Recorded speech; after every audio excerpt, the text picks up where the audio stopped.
or hold my nose, and go through Miss Shepherd's possessions. To do the job properly would have required a team of archaeologists. Every surface was covered in layers of old clothes, frocks, blankets, and accumulated papers, some of them undisturbed for years, and all lying under a crust of ancient talcum powder.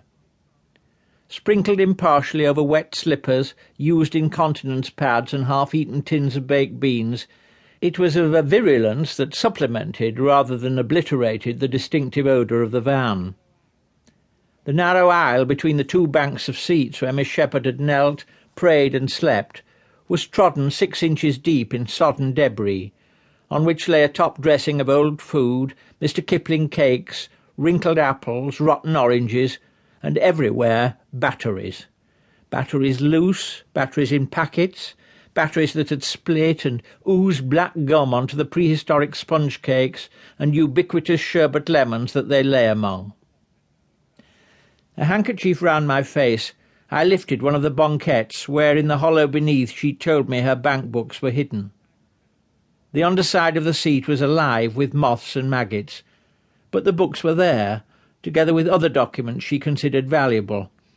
An MOT certificate for her Reliant, long expired, a receipt for some repairs to it done 3 years before, an offer of a fortnight of sun and sea in the Seychelles that came with some car wax. What there was not was the envelope.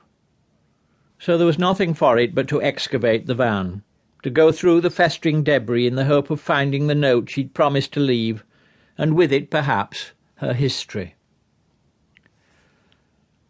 Searching the van, I was not just looking for the envelope. Sifting the accumulated refuse of 15 years, I was hoping for some clue as to what it was that had happened to make Miss Shepherd want to live like this. Except that I kept coming across items that suggested that living like this wasn't all that different from the way people ordinarily lived. There was a set of matching kitchen utensils, for instance, a ladle, a spatula, a masher for potatoes, all of them unused. They were the kind of thing my mother bought and hung up in the kitchen just for show, while she went on using the battered old faithful she kept in the knife drawer.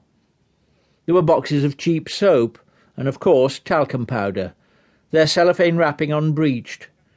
They too had counterparts in the dressing-table drawer at home.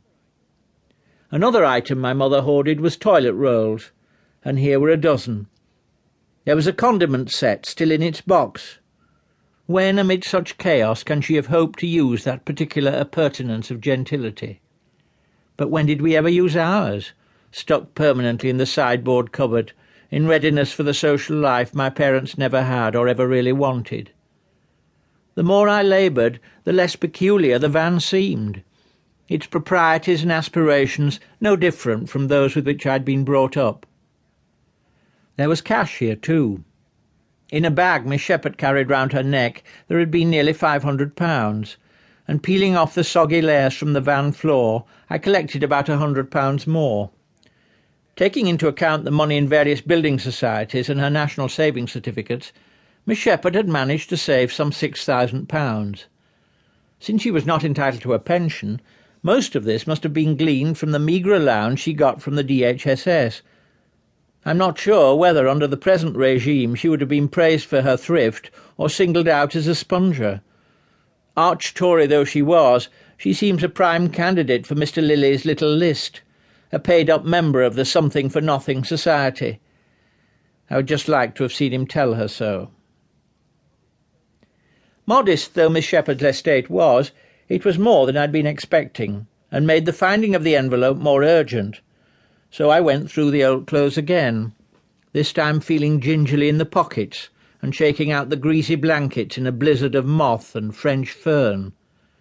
But there was nothing, only her bus pass, the grim photograph looking as if it were taken during the siege of Stalingrad, and hardly auguring well for the comedy series she'd once suggested I write on the subject. I was about to give up, having decided she must have kept the envelope on her, and that it had been taken away with the body, when I came upon it, stiff with old soup, and tucked into the glove compartment along with another cache of batteries and sherbet lemons, and marked, "Mr. Bennett, if necessary." Still looking for some explanation,